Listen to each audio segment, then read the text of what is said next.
ஜூலை மாதத்திற்கான கும்பராசி பலன்கள். நினைத்ததை சாதிக்கக்கூடிய கும்பராசி நேயர்களே, இந்த மாதம் எப்படி இருக்கு? ராசியிலேயே ராகு சஞ்சாரம் பண்றாரு. ராசிக்கு 2ல் சனி பகவான் சஞ்சாரம் பண்றாரு. ராசிக்கு 4ஆம் இடத்தில் சுக்கிரன் சஞ்சாரம் பண்றாரு. 5ஆம் இடத்தில் குரு பகவானும் சூரிய பகவானும் சஞ்சாரம் பண்றாங்க. 6ல் புதன் பகவானும் 7ஆம் இடத்தில் செவ்வாய் கேது பகவானும் சஞ்சாரம் பண்ணிட்டு இருக்காங்க.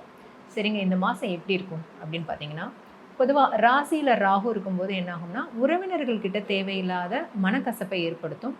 கவலைப்படாதீங்க, ஏன்னா 4ஆம் இடத்துல சுக்கிரன் இருக்கிறனால சொந்தக்காரங்க எல்லாருமே உங்கள் வசம் ஆயிடுவாங்க இந்த மாதம். ஸோ ரொம்ப ஜாலியாக இருங்க. சொந்த பந்தத்தோட அரவணைப்பு உறுதியாக இந்த மாதம் உண்டு. 2ஆம் இடத்துல சனி இருக்கிறனால கொடுக்கல் வாங்கலில் கவனமாக இருங்க. பணம் சம்மந்தப்பட்ட விஷயங்களில் கவனமாக இருங்க. குடும்பத்தாரிடம் பேசுகிற வார்த்தைகள் ரொம்ப அன்பான வார்த்தைகளை பேசி பழகுங்க. பொதுவாக சனி 2ல் இருக்கும்போது வார்த்தைகள் கொஞ்சம் கடுமையான நீச்சமான வார்த்தைகள் வரும். அதில் கொஞ்சம் கவனம் எடுத்துக்கோங்க. முடிஞ்ச வரைக்கும் ஏதாவது ஒரு மந்திரத்தை வந்து ஜபிச்சுட்டே இருங்க. அது ரொம்ப ரொம்ப நல்லது உங்களுக்கு. ஒன்றும் வேணாம், ஓம் அதை மட்டுமாவது சொல்லிட்டு இருங்க. இந்த மந்திரத்தை நீங்கள் சொல்லும் போதே உங்களுக்கு அந்த நெகட்டிவான வார்த்தைகள் வராது. சரிங்களா? ஸோ அதனால் மந்திரத்தை ஏதாவது ஒன்று ஜபிச்சுட்டே இருங்க. 5ஆம் இடத்துல குரு இருந்து ராசியே பார்க்குறனால ராசி நல்லா வலுவடையுது. என்ன ஒன்று, சூரியன் அங்கே இருக்கிறனால ஹெல்த்தில் கவனமாக இருந்துக்கோங்க. எதிரிகள்கிட்ட ஜாக்கிரதையாக இருந்துக்கணும். சரிங்களா? ஏன்னா 5ஆம் இடத்துல சூரியன் வரும்போது வயிறு சம்மந்தப்பட்ட பிரச்சனைகள் வரும். அதில் கொஞ்சம் கவனமாக இருந்துக்கோங்க. 6ல் புதன் பகவான், ஏதாவது ஒரு பதவிக்காக காத்துட்ருக்கீங்க அப்படின்னா இந்த காலகட்டம் ரொம்ப அருமையான காலகட்டமாக இருக்கும். உறுதியாக பதவி ஏற்றம் உங்களுக்கு நடக்கும். ரொம்ப சுகமான ஒரு காலம்தான் இது. 7ல் செவ்வாய் கேது, என்னங்க பண்ணுறது, கணவன் மனைவிக்குள்ளார நிறைய கருத்து வேறுபாடுகளை ஏற்படுத்தக்கூடிய கிரக அமைப்பு இது. தேவையில்லாமல் வார்த்தைகளை விட்டு வாலண்டரியாக மனசை காயப்படுத்திக்காதீங்க. சண்டை வருதுன்னா கொஞ்சம் பொறுத்து போய்க்கோங்க, விட்டு கொடுத்து போய்க்கோங்க. ஏன்னா அந்த இடத்துல செவ்வாய் கேது இருக்கும்போது மனக்கசப்பை வந்து ஏற்படுத்துறதுக்கு தான் பார்க்குறாங்க. நம்ம அதுக்கு இடம் கொடுக்கக்கூடாது. சரிங்களா? ஸோ ஒருத்தருக்கு ஒருத்தர் விட்டு கொடுத்து அனுசரித்து போயிருங்க. முக்கியமாக பெண்கள் வந்து ஆயுதங்கள், கத்தி இதையெல்லாம் யூஸ் பண்ணும்போது கவனமாக இருங்க. கணவன் மனைவி ஒற்றுமை மேம்பட அர்த்தநாரீஸ்வரரை வழிபாடு பண்ணிட்டு வாங்க. இந்த மாதம் உங்களுக்கு ஒரு மெயின் டார்கெட்டு, மெயின் பிரச்சனை அப்படின்னு பார்த்தீங்கன்னா இந்த கணவன் மனைவிக்குள்ளார உள்ள கருத்து வேறுபாடு தான். அதனால் அந்த இடத்துல கொஞ்சம் ஈகோ பார்க்காம விட்டு கொடுத்து அனுசரித்து போயிருங்க. மற்றபடி எல்லா இதுவுமே ஓரளவுக்கு ஓகே தான், நல்லா தான் போயிட்டுருக்கு. 2ஆம் இடத்துல சனி இருக்கிறனால வார்த்தையில் கவனம். இந்த 7ஆம் இடத்துல செவ்வாய் கேது. அதே மாதிரி ஒன்று என்ன ஆகும்னா, நம்மளுக்கு கணவன் மனைவியோட கருத்து வேறுபாடை ஏற்படுத்தும், சண்டை சச்சரவை கொடுக்கும். அப்படி இல்லைன்னா அவங்களுக்கு ஏதாவது ஒரு ஹெல்த் பிரச்சனையை வந்து ஏற்படுத்தும்.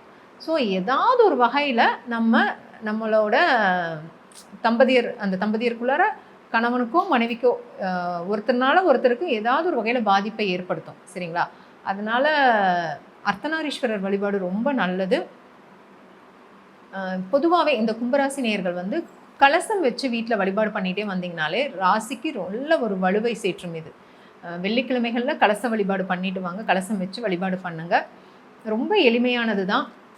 கலசம் ஒன்று எடுத்து உள்ள தீர்த்தம், நல்ல தண்ணி, சுத்தமான தண்ணி, பன்னீர் முடிஞ்சால் ஃபுல்லாக உங்களால் பன்னீர் வைக்க முடிஞ்சால் பன்னீர் வைங்க. இல்லைன்னா தண்ணீரும் பன்னீரும் கலந்து வச்சுருங்க. வெட்டிவேர் போடுங்க, ஜவ்வாது போடுங்க, கிராம்பு, ஏலக்காய், பச்சை கற்பூரம், 1 ரூபாய் காயின், மஞ்சள், குங்குமம் இதெல்லாம் வச்சு வேப்பிலை வச்சு நீங்கள் வழிபாடு இந்த எளிமையாக உங்களால் எந்த அளவுக்கு என்னென்ன விஷயங்கள் செய்ய முடியுமோ அதெல்லாம் செஞ்சு இந்த வழிபாடு பண்ணி அந்த தீர்த்தத்தை கால்படாத இடத்துல, ஒன்று காம்பவுண்ட் வால், இல்லைன்னா வீட்டுக்கு மொட்டை மாடியில் இருக்கிற காம்பவுண்ட் வாலோ அந்த மாதிரி சுவரில் வந்து கீழே தரையில் படாத அளவு, கால் படாத அளவுக்கு அந்த நீரை வந்து பயன்படுத்திக்கோங்க. வீட்டுக்கு ஃபுல்லாக அந்த நீரை வந்து தெளிச்சிருங்க. ரொம்ப ரொம்ப நல்லது. கும்பராசினியர்கள் கண்டிப்பாக அதை ஃபாலோ பண்ணுங்கள். எந்த இடத்துல கும்பாபிஷேகம் நடந்தாலும் அதில் அவசியம் கலந்துக்கிட்டு அந்த கலச நீர் உங்கள் மேலே படுறது ரொம்ப சிறப்பு உங்களுக்கு. இந்த மாதத்திற்கான சந்திராஷ்டமம் பார்த்திங்கன்னா 29ஆம் தேதி, 31ஆம் தேதி, இந்த 2 நாளும் இருக்குது. அதனால் 29, 30 முழுசாக இருக்குது. 31ஆம் தேதி காலையில் 11:30 மணி வரைக்கும் இருக்குது. அதிகாலை எழுந்திரிங்க, நேரமாக குளிங்க, சந்திரனை வழிபாடு பண்ணுங்கள், அம்மாக்கிட்ட ஆசீர்வாதம் வாங்குங்க. ஆர்குமெண்ட்ஸ், கமிட்மெண்ட்ஸ் இதை எல்லாத்தையுமே அவாய்ட் பண்ணிடுங்க. ரொம்ப நிதானமாக நல்லா என்ஜாய் பண்ணுங்கள். அந்த 2 நாள் எந்த விஷயமும் பண்ணாமல் இருக்கிறதே பெரிய சுகம். சரிங்களா? ஸோ அந்த 2 நாள் நல்லா சந்தோஷமாக இருங்க. நீங்கள் செய்ய வேண்டிய பரிகாரம் சொன்ன மாதிரி அர்த்தநாரீஸ்வரரை வழிபாடு பண்ணுறது, கலசம் வழிபாடு பண்ணுறது. கண்டிப்பாக அர்த்தநாரீஸ்வரர் வழிபாடு பண்ணுங்கள். கணவன் மனைவிக்குள்ள ஒற்றுமை மேம்படும். ஹெல்த் பிரச்சனைகள் இருந்தாலுமே சரியாயிடும். ஜூலை மாதம் 2020 பிறக்கும் பொழுதே பார்த்தீங்கன்னா கும்பராசிக்காரர்களுக்கு எப்படி ஒரு அமைப்பு இருக்குன்னு பார்த்தா, ஆண்டு கிரகம் என்று சொல்லப்படுகிற ராசி அதிபதியாகிய சனியே 2ஆம் இடத்துல இருக்கிறார். மார்ச் மாதமே அவர் வந்து இடம் பயிற்சி பெற்று விட்டார். அதனால் 2ஆம் இடத்துக்கு போகிறார். குரு பார்த்தீங்கன்னா மே 17ஆம் தேதி 4ஆம் இடத்துலேருந்து 5ஆம் இடத்துக்கு போனார். ராகு கேது 2ஆம் இடத்துல இருக்கக்கூடிய ராகு ராசிக்குள்ளேயும் 8ஆம் இடத்தில் இருக்கக்கூடிய கேது 7ஆம் இடத்துக்கும் வருகிறார். ஸோ இந்த ராகுவை வந்து குரு பார்க்குறார் 9ஆம் பார்வை. இதுதான் ஆண்டு கிரகத்தின் ஒரு அமைப்பு. இது ஒரு மாதிரியான ஒரு கிரிட்டிக்கலான ஒரு வித்தியாசமான ஒரு அமைப்பு தான். ஏன்னா லக்னாதிபதி, அதாவது ராசியாதிபதி வந்து 2ஆம் இடத்துல இருக்கிறது தப்பில்லை, குருவோட வீட்டில் இருக்கிறது தப்பில்லை. அதே சமயத்தில் குரு வந்து 5ஆம் இடத்துல போய் ராசியே பார்க்கறது அருமை. ராகு கேதுகள் வந்து ராசிக்குள்ளேயே வருது பார்த்தீங்கன்னா கொஞ்சம் ஒரு திருமண விஷயங்கள், பங்குதாரர் விஷயங்கள், உங்கள் நண்பர்கள் விஷயங்கள், நீங்கள் அன்றாட வாழ்க்கையில் நீங்கள் யாரை மீட் பண்ணுறீங்களோ அந்த மாதிரி விஷயத்தில் சில ஆக்டிவிட்டீஸ் நடக்க போகுது, சில நல்லது கெட்டது நடக்க போகுதுங்கிறது நம்ம தெரிஞ்சுக்கணும். ஆனால் அது குரு பார்வை இருக்கிறதுனால சில பாசிட்டிவான விஷயங்கள் தான் அதிகமாக இருக்க போகுதுங்கிறது பார்க்கணும். நீங்களாம் வந்து ஜென்ம சனியிலேருந்து வெளியில் வந்திருக்கிறீங்க கும்பராசிக்காரர்கள். இப்போ அடிப்படையாக கொஞ்சம் வந்து வாழ்க்கையில் மேம்படலாம், கொஞ்சம் வாழ்க்கையில் ஜெயிக்கலாம். அடுத்து நம்ம என்ன செய்ய போகிறோம், எப்படி நம்ம போன 2023 24 செய்த அடைந்த பாதிப்புலேருந்து மீண்டு வரப்போகிறோங்கிறது மெல்லவா போயிட்டுருக்கிற அமைப்பில் இந்த ஜூலை மாதம் இன்னும் கொஞ்சம் நல்லாவே உங்களை வாழ்க்கையில் இன்னும் அடுத்த லெவல் ஆஃப் டெவலப்மெண்ட்டு, பழைய பிரச்சனையிலேருந்து வெளியில் வர்றது, இதெல்லாம் கொடுக்கக்கூடிய ஒரு அருமையான மாதமாக இருக்குதுன்னு நீங்கள் தெரிஞ்சுக்கணும். ஏன்னா குருவின் பார்வை ராசிக்கு வந்துட்டார். என்னதான் ராகு ராசிக்குள்ள வந்தால் குரு பார்வை அருமையான ஒரு அமைப்பு. அதே சமயத்தில் 2ஆம் இடத்துல சனியை போய் தப்பு இல்லை, விரைய சனியாக இல்லாமல் பாத சனியாக இருக்கிறது நல்லது. ஸோ இந்த அமைப்பில் மாத கிரகமாகிய புதன் எப்படி இருக்காருன்னா 6ஆம் இடத்துல இருக்கிறார். ஸோ 6ஆம் இடத்துல இருந்து பார்த்தீங்கன்னா சில குடுக்கல் வாங்கல், வம்பு வழக்குகள், உடல் உபாதைகள் கொஞ்சம் கேர்ஃபுல்லாக பார்த்துக்கணும். இன்னுமே நம்ம ஜென்மசனி பராவலத்திலிருந்து சில விஷயங்கள் மீண்டு வர்றதுக்கு இது ஒரு மாதத்தின் இறுதி பகுதியாக இருக்குது. இந்த கட்டத்தின் இந்த ஸ்டேஜோட இறுதி பகுதியில் இந்த ஜூன் மாதத்தோட ஜென்மசனியோட தாக்கத்தில் அறவே நீங்கக்கூடிய அமைப்புகள் நம்ம பார்க்கலாம். அப்புறம் சுக்கிரன், ராஜயோகாதிபதி சுக்கிரன் 4ஆம் இடத்துலேருந்து 5ஆம் இடத்துக்கு போகிறது அருமை. ஆல்ரெடி 5ஆம் வீட்டிலேயே குருவும் சூரியன் இருக்கிறதும் அருமை. ஸோ மனைவியாக இருந்தால் கணவனாக இருந்தால் மனைவிகளுக்கெல்லாம் நல்ல ஒரு அனுகூல ஒரு அமைப்பு. கருத்து வேறுபாடுகள் இருந்தால் நீங்கிறது. ஒரு வாழ்க்கையில் ஒரு கல்யாணம், நல்ல ஒரு கல்யாணம், திருமணம் வந்து காதல் திருமணம், காதல் கைகூட காதல் வந்து திருமணமாக முடியக்கூடிய அமைப்பு. இது எல்லாமே ஒரு பாசிட்டிவாக நடக்கக்கூடிய அமைப்பு. 23 24 மன இறுக்கத்தை கொடுத்த காதலருக்கு, திருமணம் நடக்காமல் கஷ்டப்பட்ட கும்பராசிக்காரர்களுக்கெல்லாம் அருமையான ஒரு அமைப்பு, நல்ல வரன் கிடைத்து வாழ்க்கையில் ஜெயிக்கக்கூடிய ஒரு அமைப்பு கண்டிப்பாக மகர ராசிக்காரர்களுக்கு இந்த ஜூலை மாதம் நல்லாவே கொடுக்குதுன்னு நான் தெரிவிச்சுக்கிறேன். மற்ற டைம் பார்த்தீங்கன்னா சூரியன், சுக்கிரன், புதன் எல்லாம் நல்லா இருக்குது. செவ்வாய் பார்த்தீங்கன்னா 7ஆம் இடத்துலேயே மாதம் முழுவதும் இருக்கிறார், ராசியை பார்க்குறார். ஸோ அதனால் சில அந்த கணவர் மனைவி விஷயத்தில் கருத்து வேறுபாடுகள் கொஞ்சம் அப்பப்போ வந்துட்டு போகலாம். கொஞ்சம் நீங்கள் கோவதாவங்களை கொஞ்சம் கண்ட்ரோலில் வச்சுக்கணும். நண்பர்கள், பங்குதாரர்களோட கொஞ்சம் அனுசரணையாக போகிறது நமக்கு முக்கியங்கிறது நீங்கள் தெரிஞ்சுக்கணும். ஏன்னா எடுத்தமா கவுத்தமானு போனோம்னா சிலது வந்து கருத்து வேறுபாடுகளும் பிரச்சனையாகவும் ஆகக்கூடிய அமைப்புகள் உண்டு. ஸோ இதுதான் நீங்கள் வந்து தெரிஞ்சுக்கக்கூடியது. அதே சமயத்தில் மற்ற அமைப்புகள்லாம் வச்சு பார்க்கும் பொழுது உங்களுக்கு ஜென்ரலாக உங்களுக்கு மாத கிரகத்தோட அமைப்பு, ஆண்டு கிரகத்தின் அமைப்பு எல்லாமே ஓரளவுக்கு சாதகமாக இருக்கிறனாலையும், அதே சமயத்தில் இப்போ உங்களுக்கு அந்த ராஜயோகாதிபதி சுக்கிரன் வந்து 4ஆம் இடத்துலேருந்து தொழில் ஸ்தானத்தையே பார்க்கறனாலையும், குரு வந்து லாபஸ்தானம் 11ஆம் வீடுங்கிற அதோட லாபஸ்தானத்தையே பார்க்கறனால நல்ல மேன்மை, அதாவது நல்ல டெவலப்மெண்ட், சில விஷயங்கள்லாம் நல்லா நடக்கக்கூடிய அமைப்பு. கைக்கு வந்தது வாய்க்கு வரவே இல்லைங்கிறது அந்த கடந்த ஒரு வருஷமாக இருக்கிறதுலாம் கொஞ்சம் மெல்ல மெல்ல நீங்கள் அதை பலன் பெறக்கூடிய அமைப்பு, அறுவடை செய்யக்கூடிய அமைப்பு எல்லாம் அருமையாக இருக்குதுங்க. ஸோ தப்பு சொல்கிறதுக்கு ஒன்றும் இல்லை. ஸோ இந்த டைம் வந்து நல்லா யூஸ் பண்ணிவிட்டு நீங்கள் ஒரு விஷயம் கொஞ்சம் பழைய பிரச்சனையிலேருந்து மீண்டு வந்து ஜெயிக்கக்கூடிய அமைப்புகள் நீங்கள் கண்டிப்பாக பண்ணிக்கணும். மாணவர்களுக்கு பார்த்தீங்கன்னா ஓரளவுக்கு நல்லா படிக்கக்கூடிய அமைப்பு, அது மூலமாக ஒரு என்ன படிக்கணும், என்ன ஹையர் ஸ்டடீஸ் போகணும், அதெல்லாம் முடிவெடுக்கக்கூடிய ஒரு நல்ல கிளாரிட்டி கொடுக்கக்கூடிய அமைப்பு.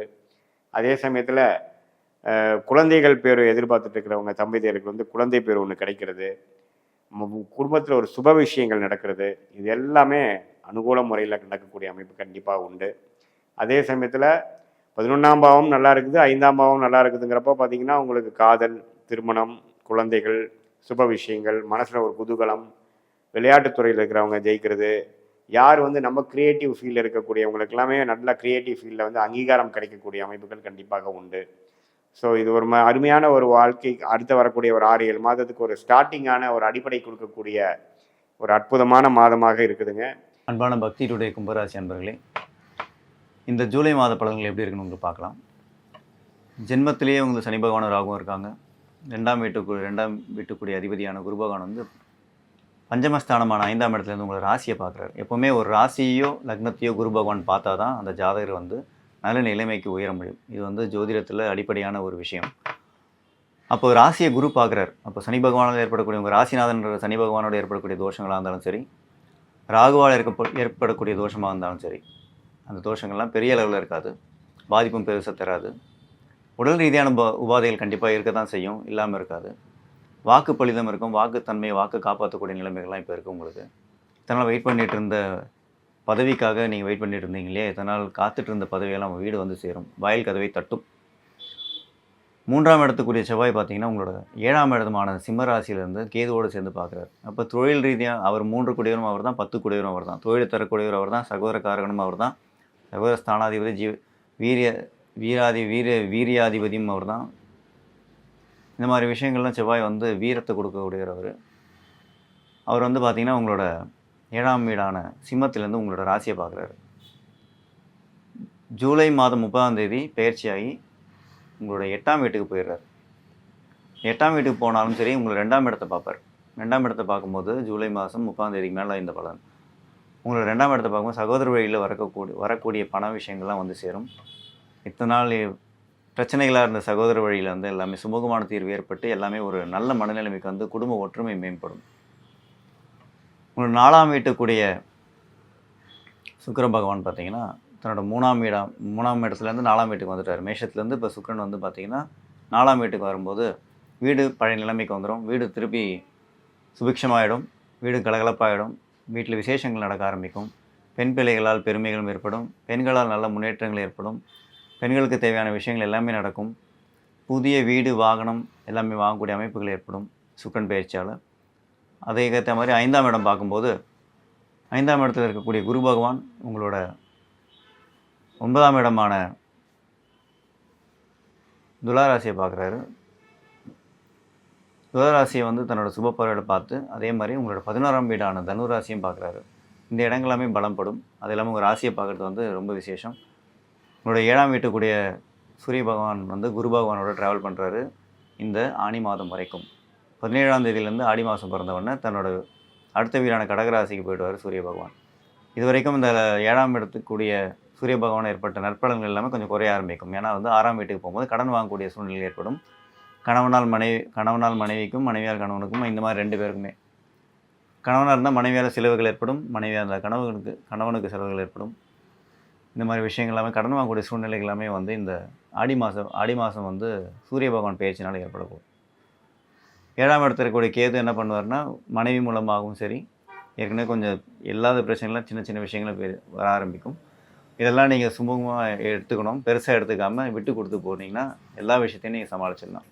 விட்டு கொடுப்பவன் கெட்டு போவதில்லை. 8ஆம் இடத்துக்கு செவ்வாய் வந்து உங்களுக்கு ஆடி மாதம் வரும்போது அதான் சொல்ல சகோதர வழி பிரச்சனைகள்லாம் தீர்ந்துடும்.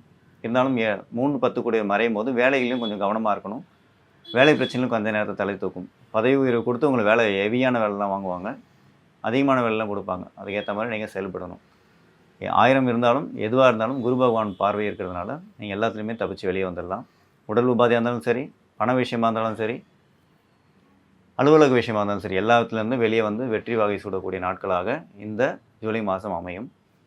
நீங்கள் வழிபாடு பண்ண வேண்டிய நாட்கள் வந்து சனிக்கிழமைகளில் ஆஞ்சநேயர் வழிபாடு பண்ணணும், பைரவர் வழிபாடு பண்ணணும். முடிஞ்சால் திருவண்ணாமலை, கிரிவலம் சனிக்கிழமைகளில் போயிட்டு வாங்க. நல்லதே நினைப்போம், நல்லதே நடக்கும், நல்லதே செய்வோம். சுபமஸ்து.